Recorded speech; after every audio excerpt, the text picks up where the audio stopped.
तालुक्यात पालकमंत्र्यांचा दौरा होता.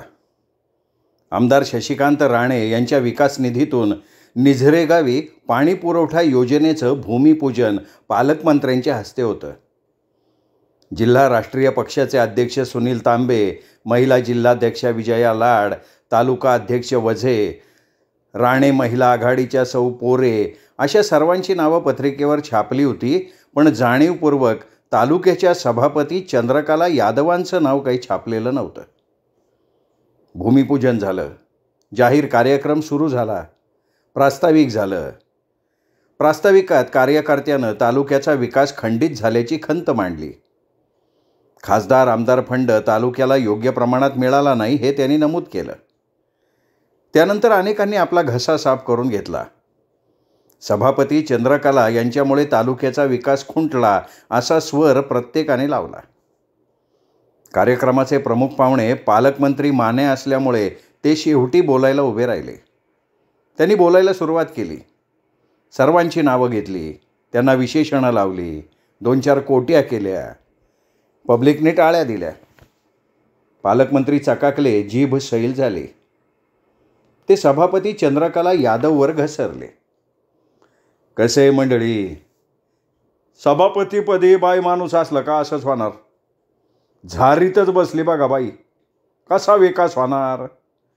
आता आमदार राणे मागं लागले म्हणून हे आजचं भूमिपूजन, नाही तर कोणाला मस्ती या तालुक्यात येण्याला. वाट लावली हो बाईने, 50 वर्ष मागं याला तालुका. तुम्ही तालुक्यातली माणसं गप कशी हो? अरे वाट लावून टाकली असती ना बाईची. आता तुम्ही म्हणाल तिला पक्षात ठेवली कशाला? जिल्हा पक्षाध्यक्ष तांबेबाई माझ्या मागं लागल्यात, काढा पक्षातनं. पण बाईला काय लाज नाही बघा, ती काय राजीनामा द्यायला तयार नाही. मी म्हणतो खरोज लागली कशाला हात लावा, नाही काढली पक्षातनं, पण तिला लाज नको का? मंडळी, तुमचा तालुका क्रांतिकारकाचा आहे. आता तुम्ही क्रांती करून दाखवा, नाही तर तालुका 100 वर्ष मागं जाईन. टाळ्यांचा कडकडाट झाला.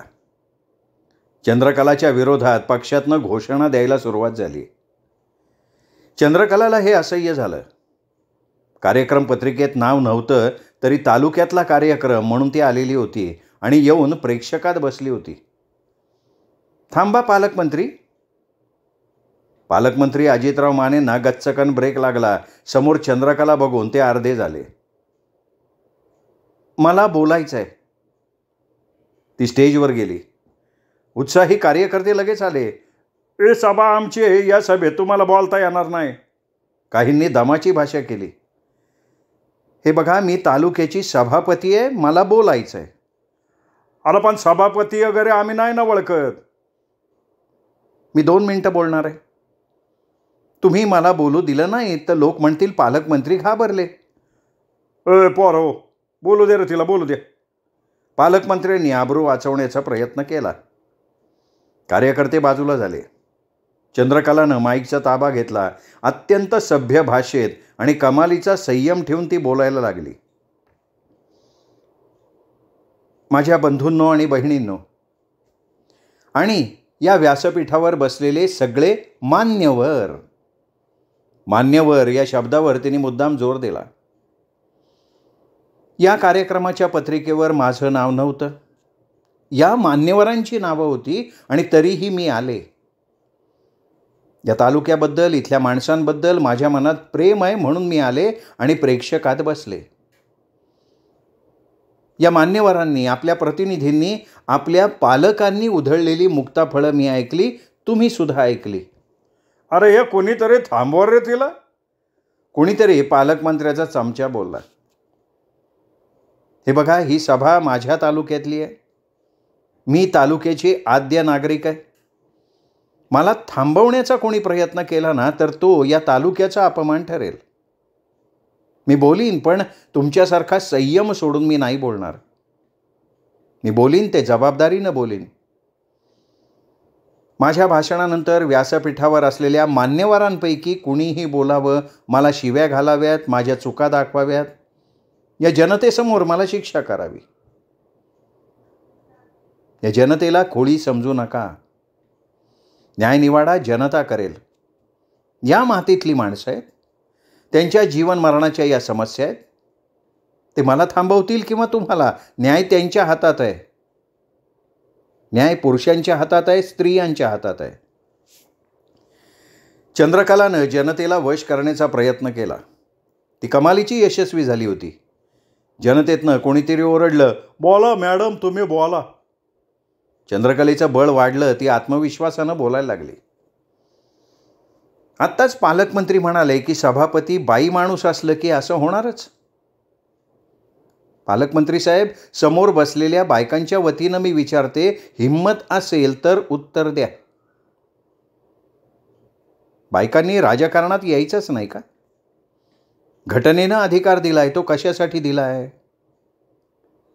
म्हणजे घटनेलाच तुमचं आव्हान आहे का?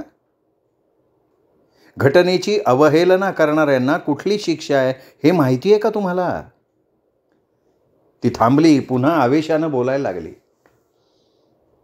घटनेपुढे कोणी मोठं नसतं साहेब. पंतप्रधान सुद्धा नाहीत. तुम्ही स्वतःला समजता कोण? घटनेचे शिल्पकार, घटनेचे निर्माते, परमेश्वर. पालकमंत्र्यांची मान खाली गेली. माझ्या एकटीचा हा अपमान नाहीये, हा अपमान 60-70 कोटी महिलांचा आहे. या भारतवर्षात राहणाऱ्या महिलांचा आहे. कशावरनं काढलं हो तुम्ही हे अनुमान? हिंदवी स्वराज्य संस्थापक शिवरायांना राज्यकारभाराचे धडे कोणी दिले? इंदिराबाई कोण होत्या? अहिल्या होळकर कोण होत्या? झाशीची राणी लक्ष्मीबाई, ताराराणी, या सगळ्यांचा अपमान करण्याइतपत तुम्ही मोठे झालात का? तुमचं महत्वाचं पुढचं वाक्य, वाट लावली या बाईनी. पालकमंत्री साहेब, अहो चुलीपुढे बसून बायकोसमोर हे वाक्य बोललात का झिंगून हे वाक्य उच्चारलंय? अरे कोणीतरी या बाईला वाढा रे खाली. मंत्र्यांच्या पिलावळीतला कोणीतरी आरवला. अरे तुझ्यात हिंमत असेल ना तर तूच ये ना पुढे. चंद्रकला गरजली. आरवणारा कोंबडा पाठी खालीच राहिला. त्याच्या आरवण्यानं सकाळ झाली नाही. चंद्रकलानं पुन्हा प्रश्नांचा भडीमार सुरू केला. बाई म्हणता तुम्ही? ही बाई कोण? आई, बहीण, पत्नी, दासी, मैत्रीण, तिला तुम्ही बाई म्हणून हिणवता? समोर बसलेल्या प्रत्येक पुरुषाला आई, बहीण, पत्नी, प्रेयसी कुणी ना कुणी आहे. ते अन्याय सहन करणार नाहीत. चंद्रकलानं समोर बसलेल्या पुरुषांनाही जिंकण्याचा प्रयत्न केला. आणि वाट लावली या बाईनी, हे जबाबदार मंत्र्यांचं तिसरं वाक्य. पालकमंत्रीजी, या बाईनं जी वाट लावली त्या वाट लावण्याचं एखादं उदाहरण सांगितलं नाही तुम्ही. पैसा खाल्ला, गुंडगिरी केली, अडवणूक केली, कुणावर बलात्कार केला, विनयभंग केला, भ्रष्ट मार्गानं पैसे उकळण्याचा धंदा केला. मग काय वाट लावली? काय केलं काय मी?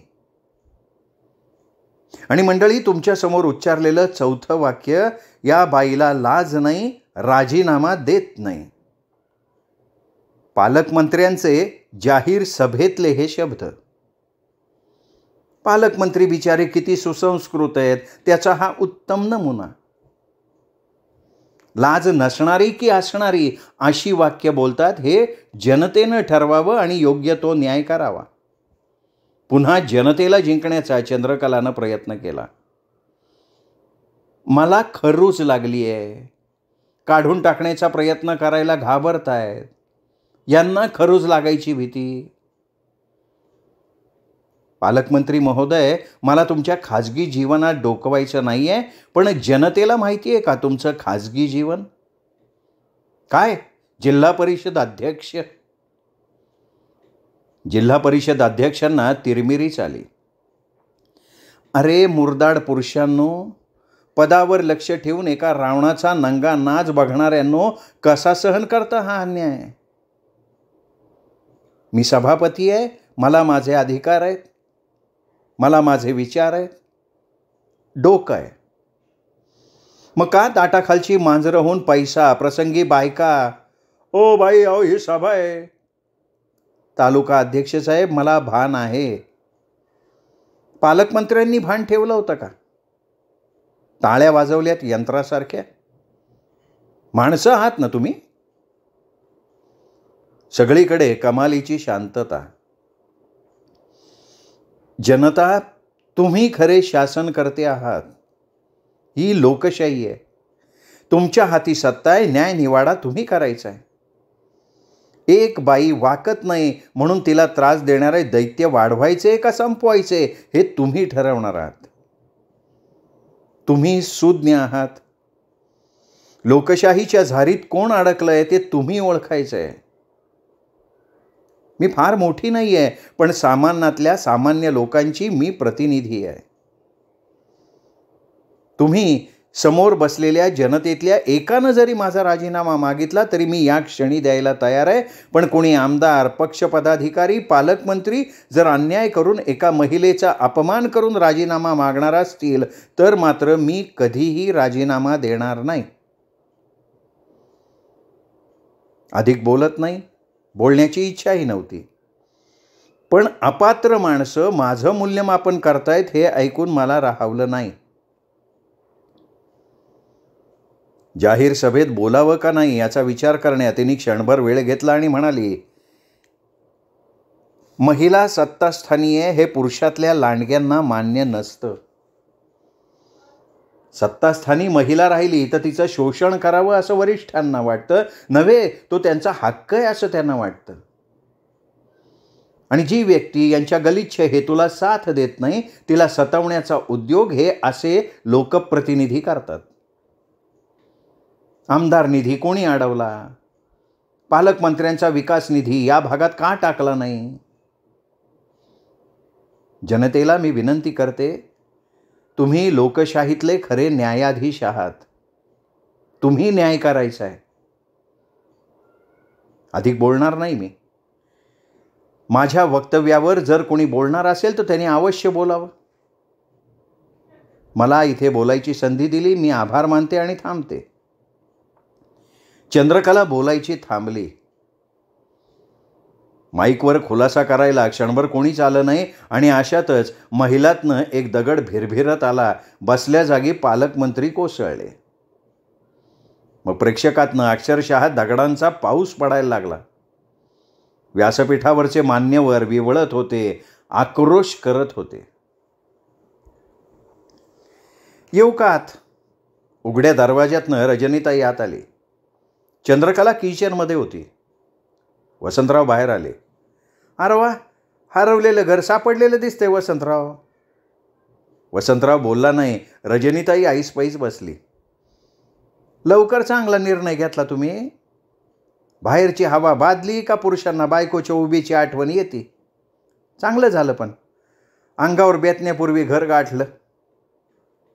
वसंतराव अजूनही गोंधळलेले होते. या नव्या घरात केव्हा आलात? भाड्याचं आहे. मग स्वतःचं बांधा आणि करा ना सुखाचा संसार. भाड्याचं घर, भाड्याची बायको चांगली नाही हो. आत्तापर्यंत चंद्रकला बाहेर आली. अरे रजनीताई तुम्ही? आठवण आली, आले. अहो तेवढा गॅस कमी करा. कुकर लावलाय, 2 शिट्ट्या झाल्या की बंद करा. वसंतराव आत गेला. अगं बाया, नवऱ्याला किचनमध्ये चांगला झोपला की. चांगलं केलं, चांगलं केलं. अगं स्वयंपाकघर पण आपलंच आहे हेच मेल्या पुरुषांना कळत नाही. ज्या पुरुषांचा संसारात लळा लागतो ना तो बाहेर खाली होत नाही. रजनीताई, घडतं ते चांगल्यासाठीच ना. मला सल्ला देऊ नको बाई. आता चांगलं घडवा. घरात मुलं आली की आईबापाला ते मूल बांधून ठेवतं. प्रयत्न चालू ठेवा. तू अशी आहेस ना रजनीताई? चंद्रकला छान लाजली. हे तसे खूप चांगलेत ग रजनीताई. प्रत्येक माणूस चांगलाच असतो. प्रत्येक माणूस चांगलाच असतो, पण राजकारणामुळं तो माणूस राहत नाही. रजनीताई काय घेणार? काय घेणार म्हणून काय विचारती? तुझ्या नवऱ्याच्या हातचा चहा घेईन की. रजनीताई खळखळून हसली. अगं चहाच काय, सगळा स्वयंपाक ते उत्तम करतात. मला सभांना मीटिंगला जावं लागतं, हेच करतात सगळं. एवढंच काय, आईचंही सगळं तेच करतात. आई? अगं त्यांची मानलेली आई. बिचारीचं उभं आयुष्य तमाशाच्या बोर्डावर गेलं, पण आता यांच्यामुळे सोन्याचे दिवस आलेत. आणि मग त्या मंगलाचं काय? वसंतराव गॅस बंद करून तोपर्यंत बाहेर आलेले होते. मी सांगतो ना, लवकर लग्न आहे तिचं. काय सांगताय? हां, तिच्याच कॉलेजमधला श्रीमंत पाटील, त्याच्याबरोबर लग्न आहे. मग तुम्ही काय पत्रिका वाटणार म्हणा? अगं रजनीताई, हे वरपितेच्या तोऱ्यात वावरतायत आत्तापासनं. दोघीही हसल्या. चहा करणार ना वसंतराव? अगं ताई, मी करते. का? त्यांच्या हातचा चहा प्यायचा मला योग नाही का? करतो, मी करतो, तुम्ही बसा बोलत. वसंतराव आत गेले. काय का त्या दिवशी म्हणे तू सभा उधळली? जिंकली. रजनीताई, सभा उधळली ती पब्लिकने, मी जिंकली आहे ती सभा. आता तो पालकमंत्री ग बसन होय, काय करेल? त्याची सगळी शस्त्र गंजली आहेत. मोर्चा काढून झाला, अविश्वासाचा ठराव आणून झाला, घरात कलह लावून बघितला. आता काय करणार ग तो? खरं तर आता त्याचं पद धोक्यात आहे. झाल्या घटनेची मुख्यमंत्र्यांनी आणि प्रदेशाध्यक्षांनी दखल घेतली आहे. काय म्हणती? हो, काल मुंबईला जाऊन आले. त्यांनी बोलवलं होतं, गेले. त्यांनी बोलवलं होतं? हां. अगं, व्यक्तीपेक्षा पक्ष मोठा. प्रसारमाध्यमांनी ना ती सभा चांगली उचलून धरली. आणि पब्लिकचा संताप पक्षाला मानवणारा नसतो ना. माझा अंदाज आहे पालकमंत्री 1-2 दिवसात राजीनामा देतील. चंद्रकला, खरं तू ग्रेट आहे ग. आपल्या ध्येय धोरणाशी एकनिष्ठ राहिलं ना की कुणीही ग्रेट होतो. आणि मग त्या गलगल्याचं काय ग? गलगले पुन्हा इथे येतील असा विश्वास आहे मला. येडेपणा आहे तुझा. अगं, आता वसंतराव इथं आले, गलगल्याची काय आवश्यकता? ताई, प्रत्येक धोक्याच्या क्षणी त्यांनी मला आधार दिलाय. माझं मन शरीर वारेमाप झालं तरी गलगले स्थिर होते. अगं हळू बोल की, वसंतरावच्या कानावर गेलं तर. मी त्यांना सगळं सांगितलंय. अगं तू काय येडी आहे काय? ताई, मनात जळमटं ठेवून संसार नाही होत. त्यांनी मंगलाबद्दल सांगितलं, मी गलगल्यांबद्दल बोलून मोकळी झाले.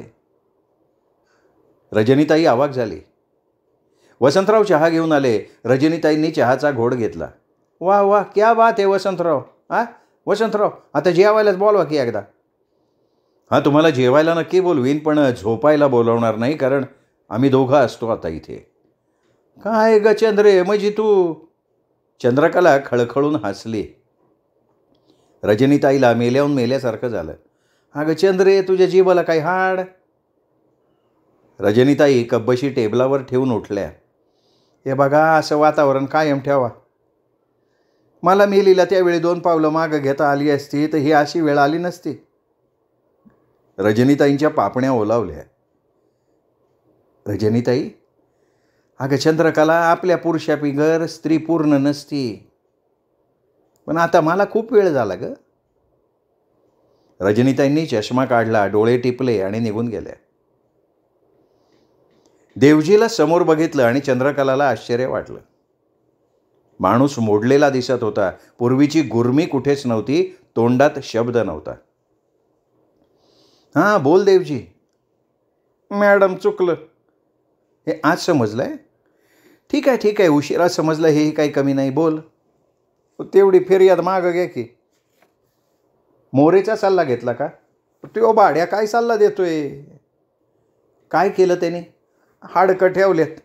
हे करू आणि ते करू, जिरावली बघा पुरती. पण मग फिर्याद कुठल्या बेसवर मागे घ्यायची? तुम्ही म्हणाल तसं. 15 लाखाचं काय? आता खरं सांगू का, फुकटचा पैसा गाटा गिळला, हातात आहे वय तो. गाडी केवढ्याची आहे? 6 लाखाची. तुझ्यासारख्या नालायक माणसाच्या कामाची आहे का ती? आहेस का, लायक आहेस त्या गाडीत बसायला? तो काही बोललाच नाही. परत करायची गाडी? हो, ती तुझ्या बापाची नाहीच आहे. गाडीची कागदपत्र वसंतरावांच्या नावावर करायची. आता उरलेल्या 9 लाखाचं बोल. ते कशानं फेडणार मी हा असा? ठीक आहे, मग चौकशी चालू राहील. तेवढं नको, पाया पडतो तुमच्या. पाया पडल्यानं 15 लाख मिळत असतील तर पाया पडण्याचा उद्योग भरभराटीला आला असता. चल, व्याज सोडलं, मुद्दलाचं बोल. पर उपटलेत आता. हातपाय झाडण्या अगोदर व्यवहाराचं बोल. अहो पर मी देणार कुठनं? बापजाद्याची शेती किती आहे रे? अहो मग खायचं काय? माती खा. राजकारण करायचं म्हटल्यावर हे असं फेडावंच लागतं. वरचे पुढारी राजकारण करतात रे. गल्ली बोळात खेड्यापाड्यात वरच्याच्या नावावर खालचे राजकारण करतात. आता खाजव. काय खाजवू? 5 एकर गेली तर उतारे काढून ठेव, 2 दिवसात कागद करू. अहो मॅडम, उद्या पेपर सकट गाडी माझ्या दारात, परवा जमिनीचा पेपर. अहो पण एक डाव तुझा होता, आता माझा आहे. 15 लाख खाल्लेस रे, आता उलटी करताना का विवळतोयस? जा आणि लक्षात ठेव, फेड झाल्याशिवाय फिर्याद मागे घेणार नाही. अहो पोलिसांनी लय पिडलंय मला. ते तुझं तू बघ रे. अहो पण एक डाव. देवजी जातोस का DSP साहेबांना बोलू? देवजींनी पाय उचलले. DSP या एका शब्दानं त्याच्या अंगावर काटा उभा राहिला होता. इन्स्पेक्टर मोरेनी देवजीला आधार दिला, पण चंद्रकला थेट DSPकडे जाता चक्र उलटं फिरलेलं होतं. चंद्रकलेला आत घेऊन पोलिसी खाका दाखवण्याची भाषा बोलणाऱ्या मोरेनी देवजीला आत घेऊन चंद्रकलावरचा राग मनसोक्त व्यक्त केलेला होता. श्रोते हो, तुम्ही ऐकताय जगन्नाथ शिंदे लिखित मॅडम ही कादंबरी. आजचा भाग इथेच संपला. उद्या या कादंबरीचा शेवटचा भाग ऐकण्यासाठी भेटूया दीपक रेगे कथाकथन चॅनलवर. पण श्रोते हो, तत्पूर्वी तुम्ही जर अजूनपर्यंत चॅनल सबस्क्राईब करू शकला नसाल, तुमच्याकडनं चॅनल सबस्क्राईब करायचं राहून गेलं असेल, तर एकच विनंती करतो. आत्ता वरती जो माझा फोटो दिसतोय, हा फोटोला क्लिक करा, चॅनल सबस्क्राईब करा. ज्यांना या चॅनलची मेंबरशिप घेणं शक्य आहे त्यांनी जॉईन हे बटन क्लिक करा आणि चॅनलची मेंबरशिप घ्या. म्हणजे तुम्हाला वेगवेगळ्या कथा, कादंबरी दीपक रेगे कथाकथन चॅनलवर ऐकायला मिळतील. सबस्क्राईब करणाऱ्यांना तर ऐकायला मिळतातच, पण मेंबर्ससाठी काही कथा किंवा कादंबरीचा पहिला भाग मी आधी अपलोड करतो आणि आधी मेंबर्सना ऐकायला मिळतो.